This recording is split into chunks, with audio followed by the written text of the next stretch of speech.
Hello everybody, it's Severaltival4 for another episode of Final Fantasy X-2 HD. Last time, started the game with a concert, and somebody trying to be an imposter, and steal Yuna's identity, but luckily our crew of Yuna, Rikku, and Paine have taught them a lesson. Now, we are aboard the Airship Celsius, which is going to be our base of operations for this game. And we're going to learn a lot about a lot of things. I am actually going to talk to Shinra now and record the tutorials that he gives as a separate video. I'm going to record it now, but I'm going to put it as a separate video because there are a lot of tutorials in this game. This game just gives you a giant information dump. It assumes that you basically know how the world of Spira works, and essentially just gives you everything else that you need to know. So there's a lot to go through. I would suggest, if you're playing this game yourself, to look at it yourself. But in episode 2, I'm going to include anything pertinent toward items and completion for the story. So let's talk to him. I know everything. Shinra's in our bed. He's a real whiz kid. Also, yes, the name Shinra is not a coincidence. But the creature creator is one of the things that are important for the story.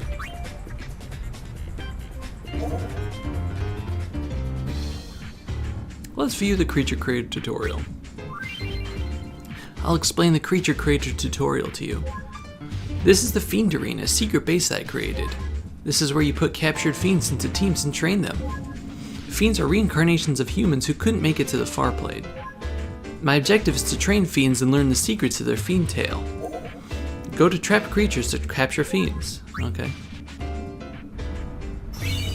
Trap pod S has been supplied. I'll explain creature trapping. Set trap pods in areas that seem to be home to many fiends.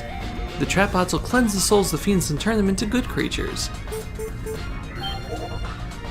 There are 4 types of trap pods in all. S, M, and L correspond to the size of the fiend you wish to trap. SP lets you target specific species, including humanoids. You can carry up to 8 trap pods. You won't be supplied more than 8. Let's try it out by capturing Brother, who just went to Luca. Set traps!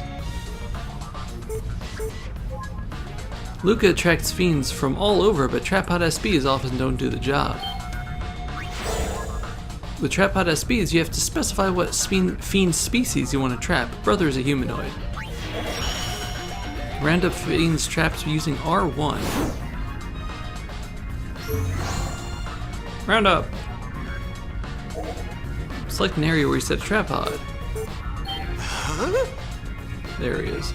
Allow him to Gullwings? No. Yeah. Okay, so now we're given the option to name him. And honestly, I'm gonna name him.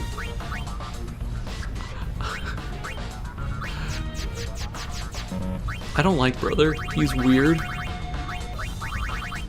But I'm just gonna give him a dumb name. And that dumb name is just... Oh, Brother. And I'm sorry if this annoys people that are gonna have to see this every time he talks. This changes his name. Anyway. Oh, Brother.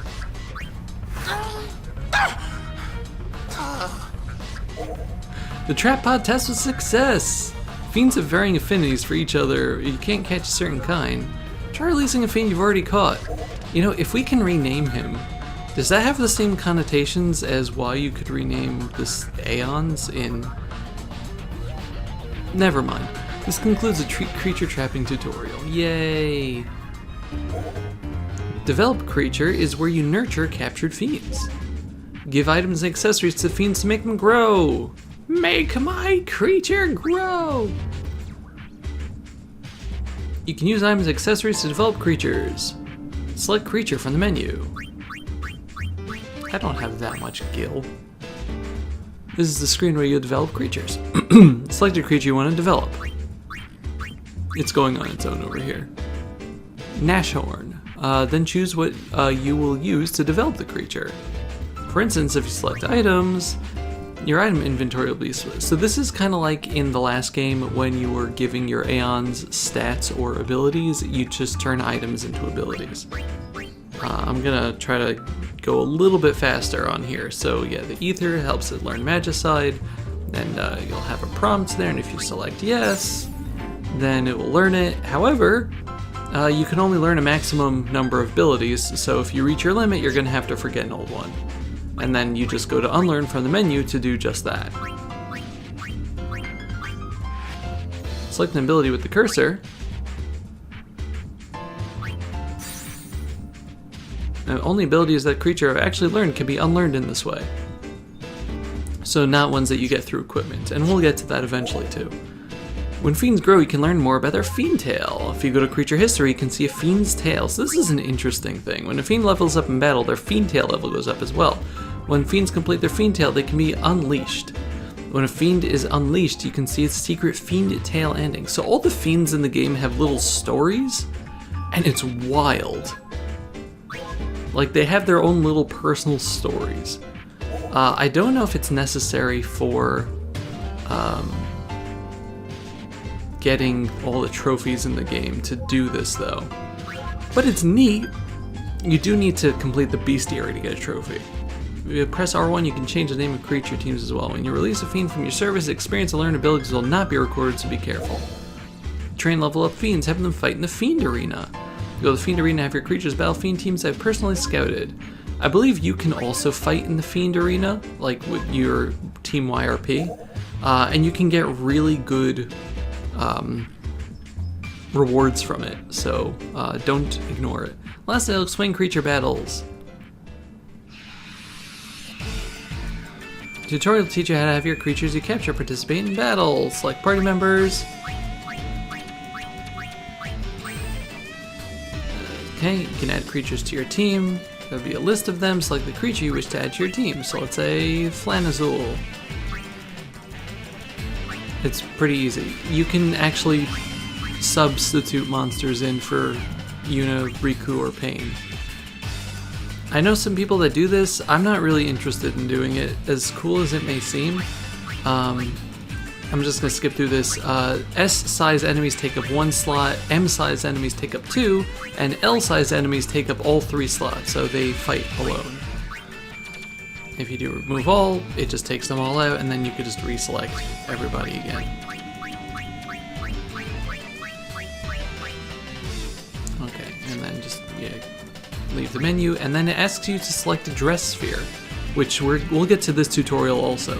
If you take creatures that are not yet equipped with dress spheres, and equip dressers on them like so, the setup for your creature battle team is complete. So when you, interesting thing with monsters, when you give them the thief dress sphere, it doesn't give them steel, it gives them mug automatically, which might be good if you want to do that, because you can't really learn mug otherwise. Yeah, they can equip accessories. We'll get to that soon also. But yeah, they just act as regular party members, essentially. I'll explain creature behavior. Friendly creatures will appear in a circle of light. Creatures make their own decisions in battle. Creatures that just joined will use commands rather freely and randomly. Practice makes perfect, as they say. Creature will grow smarter as they fight, learning which commands are optimal. Next, so yeah, they have an AI as they get better. Cheering and fleeing. You can't control creatures in battle directly, but you can influence them by cheering them on. The gauge on the top left is the cheer gauge. Shows the creature's motivation with star symbols and its mood as well. Motivation goes up by pressing R3 and goes down by pressing L3. When motivation is high, it's more aggressive, but it takes more damage as well, and their evasion goes down. When motivation is low, they do less damage, but they also take less damage, evade attacks, and heal allies more often. There's a lot of strategy, I just don't want to involve that. When all the stars are gone, it will flee the battlefield. If the battle isn't going well, it may be better to have it flee. Finally, I'll explain abilities and leveling up. Just like regular characters, Creatures level up and grow stronger by gaining experience in battle. In addition, they sometimes learn abilities after being attacked. The abilities can be learned varies by creature and are learned when the creature is subjected to a related attack. For example, a creature that can learn Faraga may do so when they are attacked with a fire spell. There's a whole lot of abilities learned through a related attack. So yes, like there you have a Chimera learning Aqua Breath because they're hit with water. So the best way to learn a lot of abilities is to fight many different kinds of enemies, or look it up, I guess. Creatures can not only learn command abilities this way, but passive abilities as well. Also, creatures are able to forget abilities they have learned, but they can remember them again if they're attacked in the same way. If you need basic advice, just go to Shinra's Guide to Everything and on the Battle Apps. Okay. That concludes that tutorial. Creature Create tutorial. Thanks for listening. We got a Trap Pod S, and a Trap Pod M, and a Trap Pod L. And I believe that gives us some story percentage. There's one other thing to talk to him about. Yeah, okay. We have to talk to him about using Garmin grids. So this is the other required thing for our purposes. To sphere change, you and her team must equip Garmin grids that have dress spheres placed on them. To place dress spheres on the Garmin grid, first select Garmin grids from the menu. A list of the party's Garmin grids is now displayed. We don't actually have Vanguard there. Let's place the dress sphere on Vanguard, a Garmin grid that is now currently empty. Once we select it, as you can see, it is a very different shape. The list of party's dress spheres is displayed. When you select a dress sphere, the cursor moves to the Garmin grid. Then we simply select a node into which to place a dress sphere. That's all there is to placing dress sphere on the Garmin grid. Yeah, it's pretty easy. You just select the things that you want there. You and our team sphere change by moving along the paths connecting dress spheres. Some Garmin grids have gates. Gates appear as icons such as that yellow thing along the paths of the Garmin grid. When a character passes through gates like that, she is granted special abilities, as you can see on the right. The strength +5, magic +5, whatever. And where it says equip, it just means when you have the Vanguard Garmin grid, your strength and magic are up by 5 without doing anything.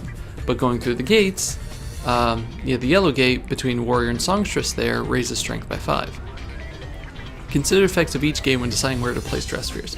So yeah, put the strength +5 thing, put the Warrior one where you would go through a strength +5, because on the way to Warrior you want to get more powerful. Or you can do it with the Gunner class, so that the Gunner can actually do damage. Remember, bonuses gained by passing through gates lasts only for the duration of that battle. Now let's look at a few more aspects. By selecting Rearrange, you can move dress spheres already placed on the Garmin grid. It's pretty self-explanatory there. If you want to start from scratch and place dress spheres on an empty grid, you just select Remove All. Also self-explanatory. And if you hit auto, it'll place them for you, which is great.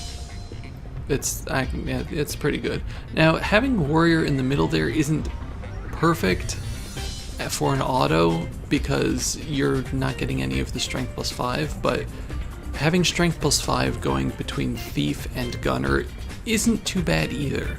And having something in the middle means it's easy to navigate the rest of the things. But yeah, then you go to Equip afterwards, and you can see the garment grid that you have. You can have many garment grids with many different configurations, but you can only have one equipped at any time. So you don't have to like focus exclusively if you have different tasks or whatever. You can just go to a different garment grid. Then you get the actual dress sphere. So you select the one that you have actually equipped. So the garment grid is just the available jobs, and then the dress sphere is the one that you actually have. You know, that when you start battle, you'll be in. Also, I like that Yuna's portrait is different for every thing that you have equipped there. Anyway, out of that we get the Vanguard Garment Grid. So those are the only two things that we really need to hear from him. The rest of this is going to be cut out for its own video. Rip my voice. Back to the regular video. Alright, so we learned a lot of things. But yeah, as part of the completion for this section, This you need to is talk to Paine. everybody. I look up to her as a sphere hunter, and also as a friend. I still don't know her very well. She's not exactly the talkative type. I heard she joined the Gullwings shortly before I did. Rikku doesn't know much about her either. What now? I love Nothing. Paine. Nothing! Might as well take it easy until Buddy picks up some leads. Dovey, put on screen who the voice actor for Paine is, please. Anyway, let's talk to Brother. Yuna, has my talking gotten better? He really has improved quite a bit. He told me that he practiced, just so that he could talk with me more. So I'm sorry, we didn't actually rename Brother. Brother and the Albed race speak their own unique language. Yuna has managed to pick up a little Albed during her travels with the Gullwings, but she still has a ways to go. Go digging for Albed primers in the Beaconel Desert. Expose yourself to language as much as possible and you'll be proficient in no time! And you get 3 Albed primers from him. Let's go! Party! Party! And you also get the Festivalist dress fair, so now we can actually fill up our garment grids. Hooray. Up, up. I don't know. Up, up, and away, probably. So let's actually go to our garment grids right now. And we're going to set the Vanguard one over here. And, yeah. We're also going to just put the Festivalist in there. So we still can't fill up first steps, which is fine. First steps, as you can see, doesn't give you any, there's no gates, there's no special things, but Vanguard is nice. We're gonna have everybody equip that. Yeah, again, having Warrior in the middle isn't like great for the various gates, but it's okay as it is right now. We're going to have everybody equip it though. Yuna, we'll keep Gunner on for now. No. You are gonna be Thief for now, and we're just gonna keep them on their basic classes. Warrior. Accessories. You can have an iron bagel. You can have silver glasses. And you can have the silver bracer. Now, as for abilities, so right now, Yuna's learning Pot Shot, which I'm just gonna keep on her for now. For Warrior, excuse me. For Warrior, she hasn't done anything yet. I think Sentinel is the way to go because that's something that you can use without using up MP, but Armor Break is nice too. Songstress, we're already halfway to Samba of Silence, so we're just going to keep that on too. For Thief, Pilfered Gill is also just the next best thing to get because it is something other than Steel to use. You just don't want to have more than one Thief going in a battle at any time. Festivalist is actually the first dress sphere that we have where it is a different set of attacks with each character, which is very interesting. The other ones usually have like a general, everyone learns the same thing, but Yuna, Rikku, and Paine all learn different moves. So Twinkler cures the user of status ailments, restores HP. It might be good since we don't have a white mage right now, but I'd rather give her something else. Silence Proof and Pointless Proof are kind of cool. She already starts with Fire Sandals. I'm actually gonna have her start learning Lightning Sandals, because we don't have a lightning move yet. As for Rikku, so she's learning Pot Shot as well. Yeah, don't really need to do anything special here.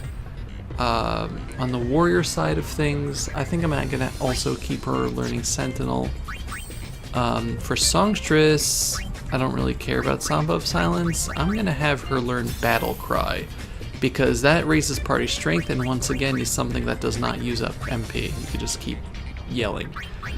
We learned Pilfer Gill, and as you can see, she actually has different things here than other characters because sometimes you need to learn an ability in order to have prerequisites towards more abilities. I didn't realize we are at 45 for borrowed time already, which inflicts stop.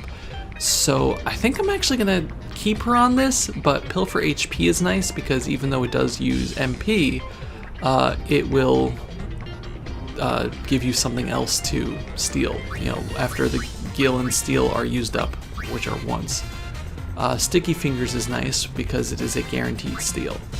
As you can see here, Festivalist for Rikku, instead of the sandals, it's Firefish, Lightning Fish, Ice Fish, and Waterfish. I don't want Twinkler on her either. I'm actually going to give her the Spinner because I think you learn something else after you get through that. For Paine, I'll keep on Potshot as well. We've already learned Flame Tongue and Ice Brand. We need Ice Brand for the next area, so I'm going to have her learn Armor Break. It might be better to learn Liquid Steel, but I don't think there's any enemies that are super weak to water in the next area, so we have time for that. For Songstress, I guess I'll have her learn Samba of Silence if I use it, but again, Battle Cry, Esoteric Melody, and Perfect Pitch are good too, because they... Yeah, I'm gonna give her Esoteric Melody. For Thief, Pilfer Gil is just good to keep on there. And so Paine doesn't have elemental attacks, she has status attacks, which are very, very interesting. I'm gonna have her start learning Silence Mask as a result of that. So yeah. We've looked at accessories, we've looked at our dress spheres. As you can see, there are 1, 2, 3, 4, 5, 6, 7, 8, 9, 10, 11, 12, 13, 14, 15, 16, 17, 18, 19. 19? I think so.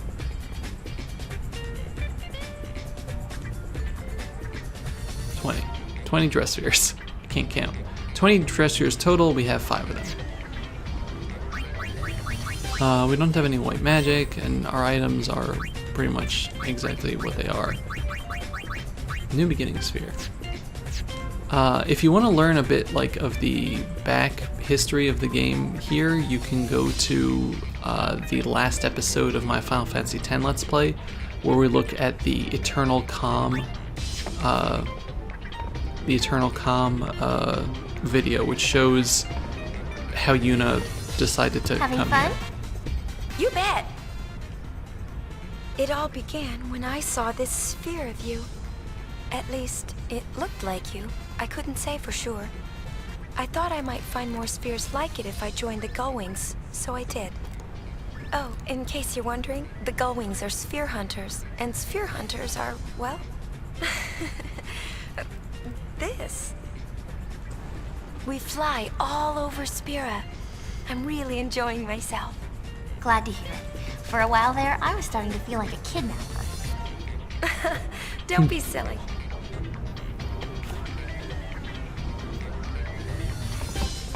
Okay, and we'll talk to this guy. Still analyzing. This is Buddy. Deep. Buddy and brother are old friends. Buddy says he was aboard Sid's airship with us 2 years ago. When I told him I didn't remember, he seemed disappointed. No. Anyway, you get another Albed primer from him, so yay. You know, it's kind of sad that Tidus took the Albed primers with him wherever he went. You know, it's a little rude. But yeah, so we have one more thing to with Buddy over here, and if we go to Treasure Spheres, we can look at all of these spheres that we have gathered in the game. But Journey Start here is necessary for completion as well. Set Yuna on our path as a Sphere Hunter. Date and details of this recording are unknown.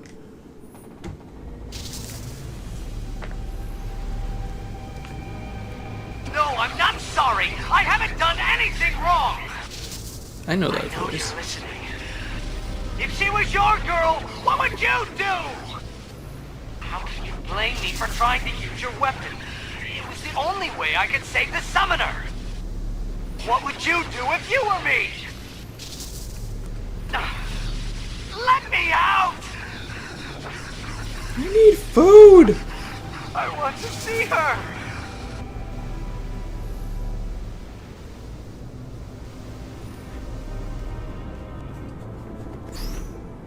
Well, that was something. So that seems to be Tidus. Or at least it sounds like him. He's talking about a summoner. So what's going on there? What's going on? I don't know.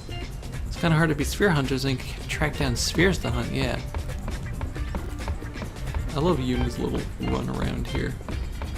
But yeah, so you're kind of getting a feel for how this game goes. You know, let's save here since we've already done a lot of stuff in this episode.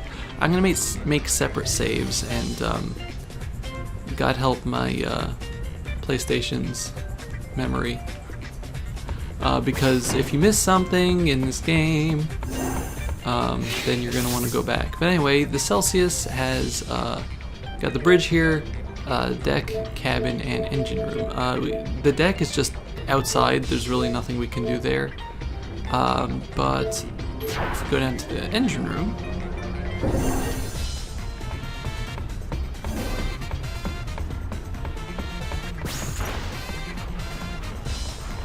we got some really cool stuff over here. And 4 treasure chests. These chests will restock after every chapter. We are currently in chapter 1. Each chapter is about 25% of the game completion-wise, so you'll know you're getting close when your completion goes up. Also, don't worry, we'll eventually get to how the heck you check how much completion you have. But next we'll go to the cabin.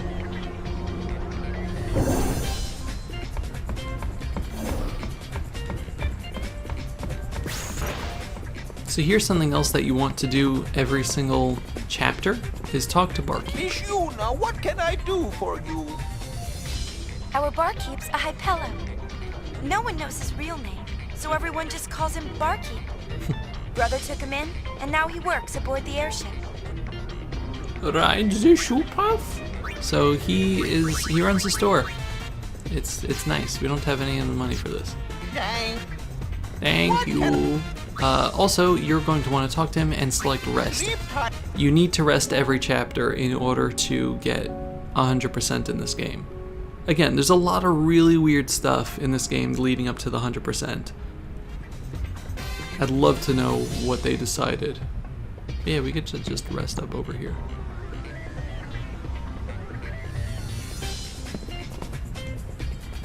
And also, get to jump down, yay! Look at us being all crazy and stuff.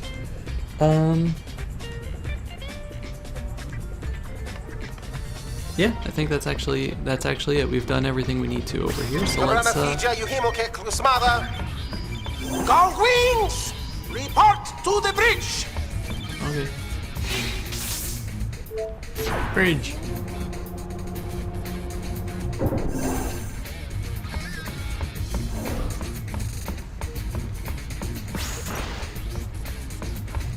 What's going on? Treasure sphere waves. They're coming from those ruins they found at Gagazet. Oh yeah? All right! Hakadab! Gagazet!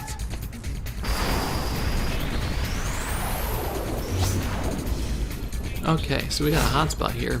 Mission, Sphere Hunt. We're getting sphere waves from the top of Sacred Mount Gagazet. Get that treasure, go get that treasure sphere, Gullwings. Sacred Mount Gagazet, silent guardian of Xanarkand, city of the dead. When the faith disappeared, the clouds enshrouding the mountain began to thin and disperse, revealing long-forgotten ruins among its peaks. Hey, the rocks are floating! Don't tell me we gotta climb up that thing! No worries. I'll take you to the top.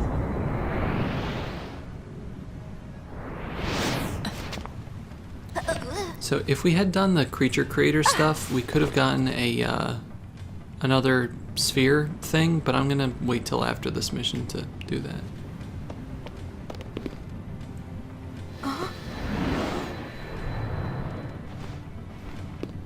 Yuna! Oh.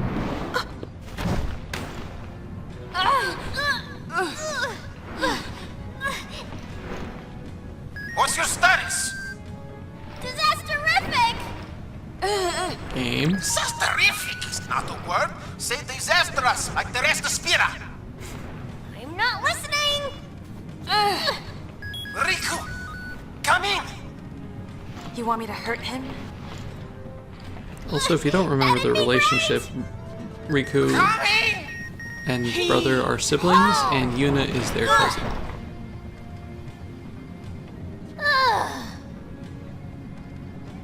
I believe. Thanks. That was a little close. A little? Come in! We're here. Everything's fine now. Now, keep an eye on Rikku. You got it.